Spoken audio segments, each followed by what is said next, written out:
Hello friends, welcome to exam B. We make preparation 50% faster. So आज की हमारी जो वीडियो होने वाली है वो basically EPFO SSA social security assistant and stenographer की जो वैकेंसी है जो कि एनडी के द्वारा 1 अगस्त को 1 अगस्त एंड 18 से 23 अगस्त के बीच में कंडक्ट कराई जाने वाली है।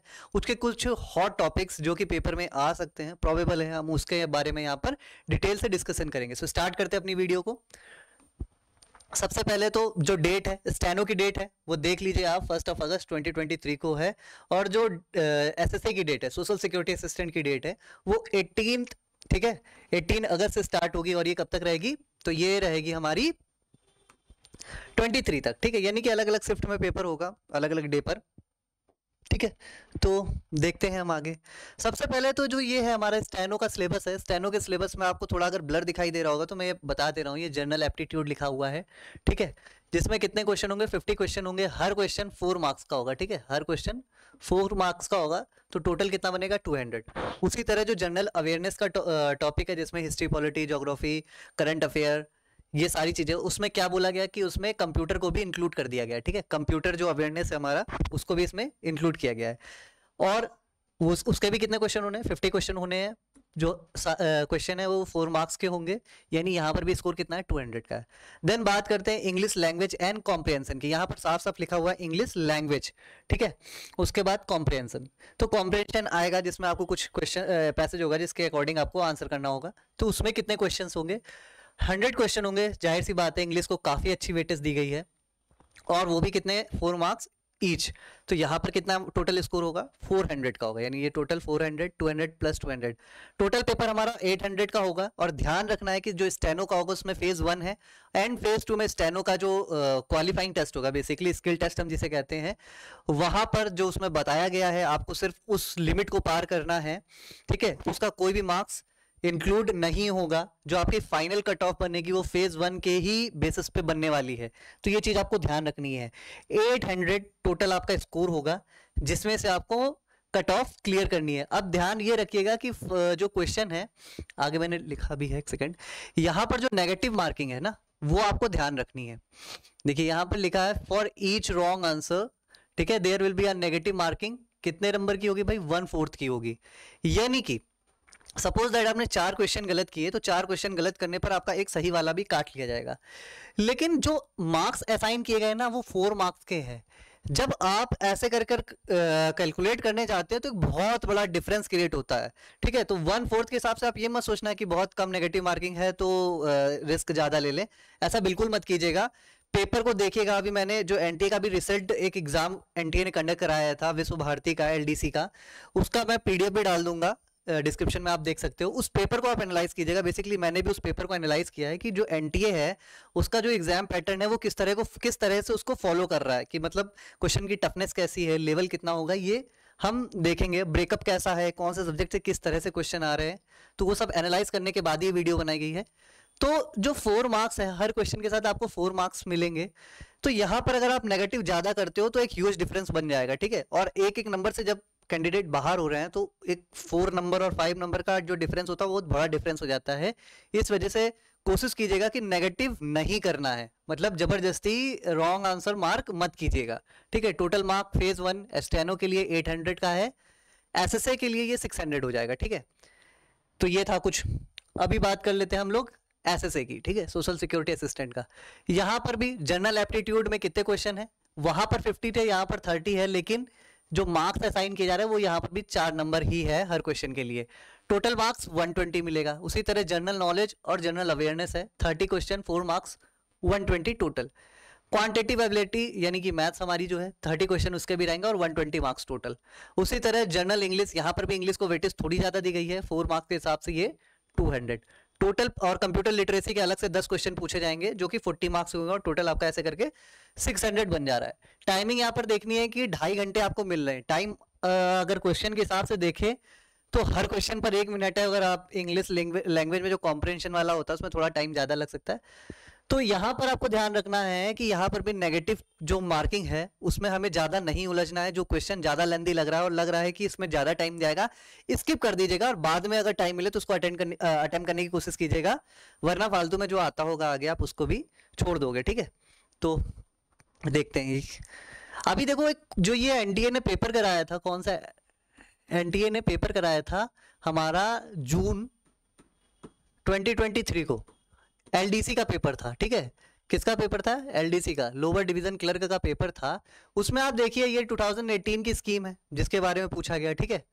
इसके साथ ही अगर आप देखते हो तो देखो उसके साथ कौन सा एक क्वेश्चन था, पॉलिटी का। आप ये क्वेश्चन देखो, इसका जो पैटर्न है, अगर आप पैटर्न को देखोगे तो पैटर्न आपको कुछ सीएससी की फीलिंग दे देगा, सिविल सर्विस एग्जामिनेशन की फीलिंग दे देगा कि कितने स्टेटमेंट ठीक है। देखिए वेदर क्वेश्चन हार्ड है या मतलब इजी है, डिफिकल्ट है या इजी है, वो अलग बात है, लेकिन जो उसकी फ्रेमिंग का पैटर्न है आप उसको देखिए कि कितना यहाँ पर डिफरेंट टाइप है। मतलब ये जो फ्रेमिंग का पैटर्न है ये सीएससी में आता है, इसके अलावा कहीं नहीं। लेकिन एनटीए ने उसको भी उठाकर एलडीसी के पेपर में पूछा हुआ है, एलडीसी लोअर डिवीजन क्लर्क का वैकेंसी है, उसमें ये बात इस तरह से उन्होंने फ्रेमिंग की हुई है, ठीक है।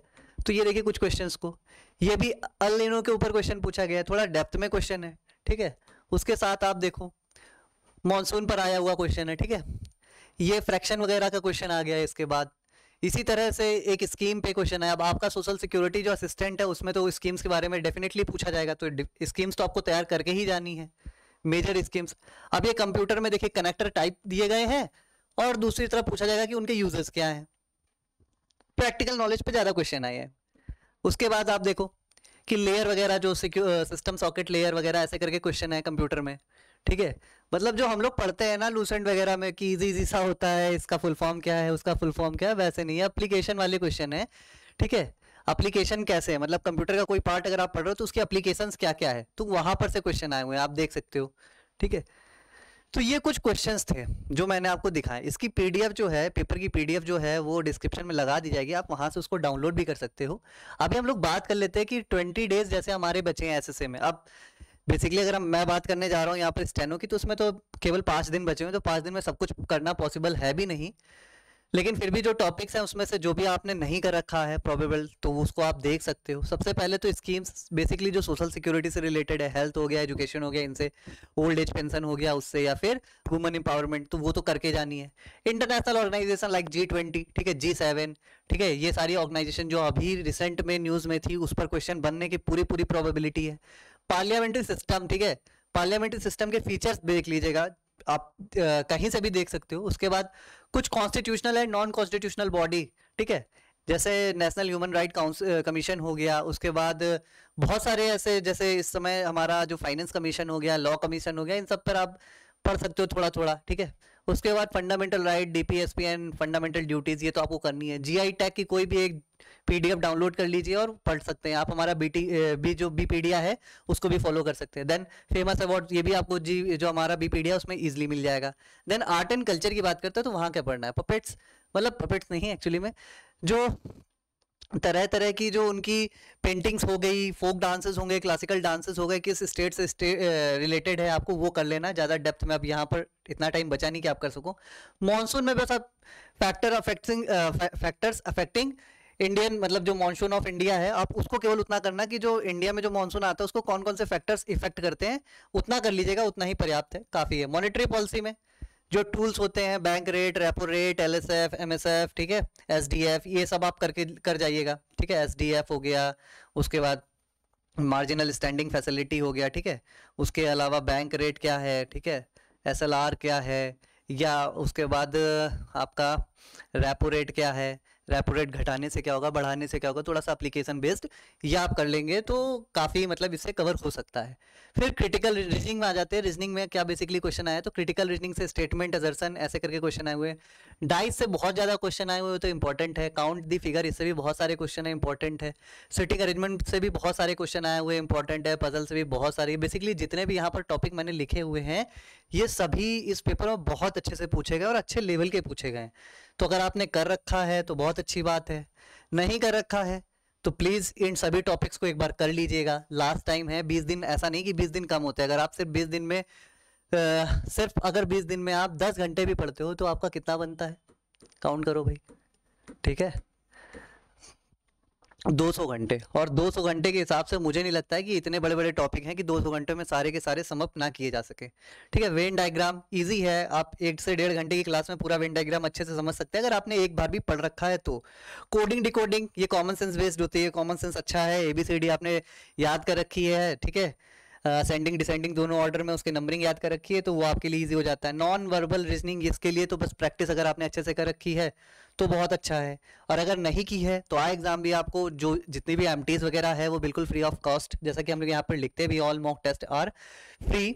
ठीक है, तो आप वो कर सकते हैं फ्री, मतलब कि यहाँ पर आप जब जाएंगे वेबसाइट पे तो अपने आप आपको कुछ बी कॉइन्स मिलेंगे जिससे आप क्या कर सकते हो, उन मॉक टेस्ट को परचेज कर सकते हो। ठीक है, उसके लिए कोई मॉनेटरी आपको वहाँ पर पे वगैरह नहीं करना है।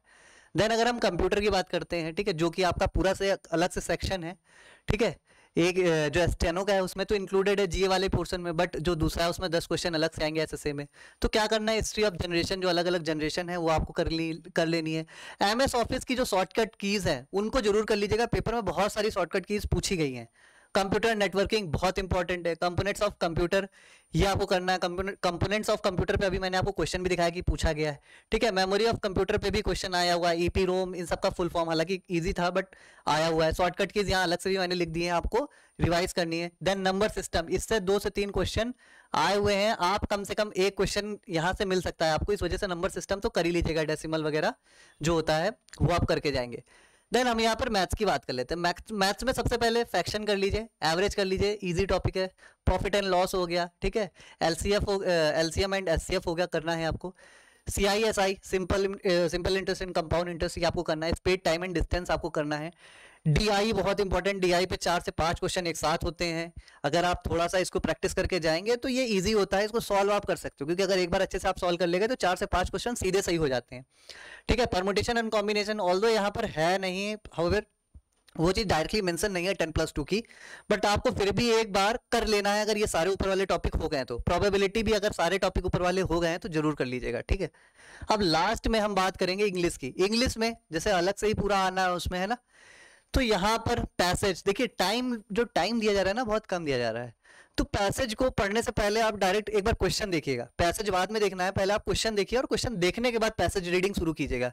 ऐसे आप पहले पैसेज पढ़ोगे, देन क्वेश्चन पढ़ोगे और फिर पैसेज पढ़ोगे, तो एक बार टाइम आपका एक्स्ट्रा जाएगा। जबकि आप पहले क्या करेंगे, पहले पैसेज की जगह जो क्वेश्चंस बने हुए हैं पैसेज पे बेस्ड, आप उनको पहले कीजिएगा कॉम्प्रिहेंशन पे, देन आप जो पैसेज दे रखा है उसको पढ़ेंगे और सीधे आंसर को मार्क करेंगे। FIB ये अलग से कुछ नहीं होता है, जो आपने पार्ट्स ऑफ स्पीच वगैरह पढ़ रखी है, उसके बाद आपकी प्रीपोजिशन वगैरह अच्छी है तो आप ये इजिली कर सकते हो। उसके बाद यहाँ पर एंटोनियम सिनोनियम नहीं लिखा हुआ है, सबको पता है भाई, वो तो पूछा ही जाएगा। फिक्स्ड प्रीपोजिशन ये किसी भी एक बुक से इसको याद कर लीजिएगा, क्योंकि इस पर सबसे ज्यादा FIBs बनती है। इडियम्स एंड फ्रेजेस भी वैसे ही है सेम, कोई भी एक बुक उठाइएगा वहां से इसको करना है। ठीक है, नहीं करा है तो फिर सताक्षी मैम की क्लासेस आप ज्वाइन कर सकते हैं, अंशुमन सर भी इंग्लिश पढ़ाते हैं, आप दोनों में से किसी भी क्लासेस देख सकते हैं, दोनों ने बहुत अच्छे से इन सब चीज़ों को कवर किया है। फिर फ्रेजल वर्ब की बात करते हैं, ये भी हमारे FIBs के लिए होती है, इन पर अलग से भी डायरेक्टली क्वेश्चन पूछा जाता है। पार्ट्स ऑफ स्पीच वही चीजें हैं, फिर से स्पॉटिंग एरर ये भी अलग से कुछ नहीं पढ़ना है, noun pronoun adjective pronoun preposition fixed preposition अगर आपने पढ़ रखी है तो स्पॉटिंग एरर आपके लिए ईजी है।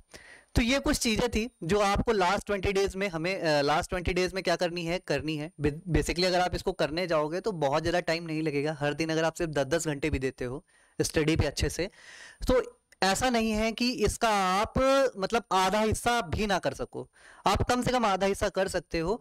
ध्यान रखना वहां पर हर जो क्वेश्चन है, ठीक है, एक क्वेश्चन है वो कितने मार्क्स का है, 4 मार्क्स का है। ठीक है, तो यहाँ पर अगर आपने ज्यादा क्वेश्चन गलत किए ना तो ये 4-4 कर बहुत बड़ा डिफरेंस क्रिएट करेंगे। तो ये गलती मत करना कि एक ही क्वेश्चन तो है तुक्का लगा देते हैं। अगर कहीं डाउट हो रहा है तो मत करना बिल्कुल भी। आप एक बार जो मैं पेपर लगाऊंगा डिस्क्रिप्शन में जाकर उसे डाउनलोड कीजिएगा, आप समझ जाओगे कि एनडीए का लेवल जो है उसने कितना अच्छा बना दिया है, मतलब कितना टफ है एक तरीके से, अच्छा क्या। ठीक है, तो ये चीजें हैं। उसके अलावा अगर आपने अभी तक जो है ईपीएफओ का अभी लास्ट में आपको लग रहा है कि कुछ पॉइंट पढ़ लेने चाहिए, इंग्लिश मेरी थोड़ी वीक है तो कर लेनी चाहिए, या फिर कंप्यूटर में अभी आपको थोड़ा सा डाउट हो रहा है कि कंपोनेंट्स कैसे कैसे पढ़ने, एप्लीकेशन कैसे सीखनी है, तो आप कर सकते हैं। देखिए कंप्यूटर हमारे यहाँ जो है, अगर आप बेसिकली कंप्यूटर की बात करते हो तो अश्विनी सर जो है उन्होंने करवाया हुआ है, अभी जियो का हुआ था तो जियो के पेपर में भी उन्होंने बहुत अच्छे से करवाया था। ठीक है, कंप्यूटर। उसके अलावा अगर आप इंग्लिश की बात करते हो, ठीक है, तो इंग्लिश में अंशुमन सर हैं, उन्होंने भी इंग्लिश बहुत अच्छे से करा रखी है, आप कर सकते हो। और ये जो 40% का डिस्काउंट है, बेसिकली ये बढ़ा दिया गया है और अभी ये 45% का यहाँ पर ऑफ मिल रहा है, तो ये आपको देखना है, अच्छा खासा है। अभी भी 20 दिन है, एसएसए में बहुत कुछ किया जा सकता है, ऐसा नहीं है 20 दिन में अगर आपको एकदम क्रिस्प नोट्स अगर 20 दिन में भी मिल जाते हैं तो आप उनको रिवाइज करके अच्छे स्कोर की तरफ बढ़ सकते हो। और जो कि हम लोग का टैगलाइन ही है कि हम लोग वी मेक प्रिपरेशन 50% फास्टर, हमारे नोट भी क्रिस्प होते हैं। तो आप डेफिनेटली अगर इस कोर्स को परचेज करते हैं तो इन 20 दिनों में एक अच्छा एज, एक अच्छी जो बढ़त है वो हासिल कर सकते हैं। तो यही था इस वीडियो में फिलहाल। अगर आपको ये वीडियो पसंद आई है तो प्लीज़ वीडियो को लाइक कीजिएगा, चैनल पर नए हो तो प्लीज़ सब्सक्राइब द चैनल। ठीक है, तो मिलते हैं नेक्स्ट वीडियो पे। Thank you.